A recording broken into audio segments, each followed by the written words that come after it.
कहो काहू ये बतावा घरे रहबत के दिना खर्चा पानी चली हो तो का करी, कहाँ जाई? सोना खारी चल जाता कहाँ? जवन कहा हम मनवा हो माने लायक रही, मानव नहीं हम जा थोड़ी अकेले के। सुना सुनावा। राजा जाता देहरादून रुपया भेजता दूना दून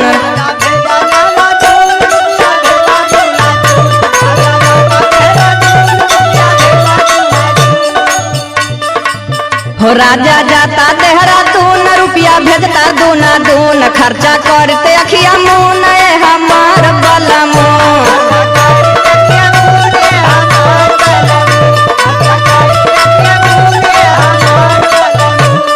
किसन बाड़ू में हारू सुन के बतिया चटके तारू।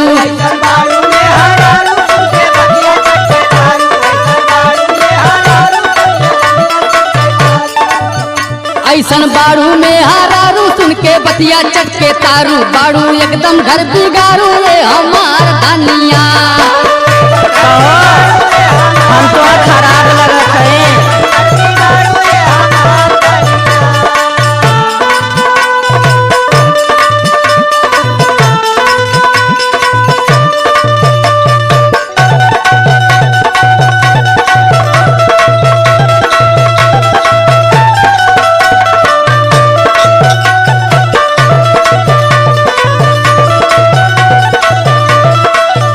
सुना बोला। कमाई धमाई होई तो हमरो न शौक पूर होई। कमन तुहार शौक पूर हुई हो। सुना सुनावा। झुलनी नथुनी गढ़वैया साड़ी पटना से लिया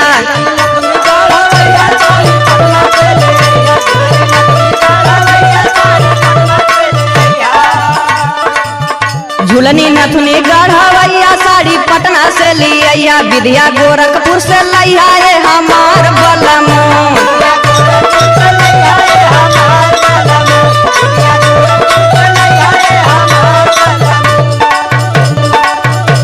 विद्या चाहता और का हो अब ही गईली ना कमाए तब से लगलू फरमाए।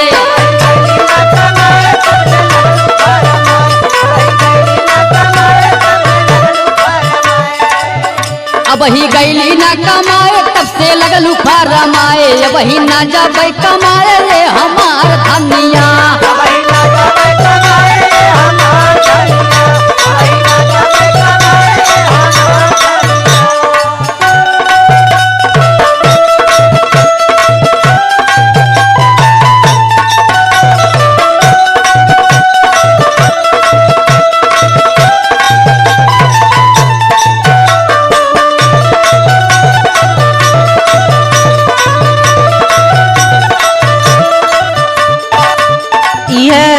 ऐठा लतना निक लगत न। कहाँ काम करे जाई? सुना ना कबो शौक ना पुराइले गो लेहला ना मोबाइल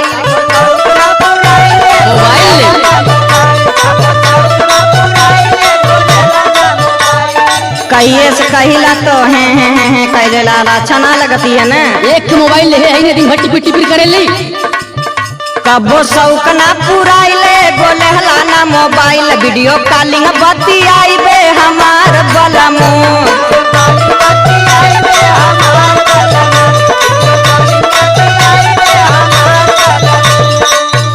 अच्छा अच्छा तुके टच मोबाइल चाहता और का स्क्रीन टच रही तब मन फोटो न देखत तो वीडियो कॉलिंग कैसे बतियाई? तुमसे और कैसे बतियाई हो? अच्छा अच्छा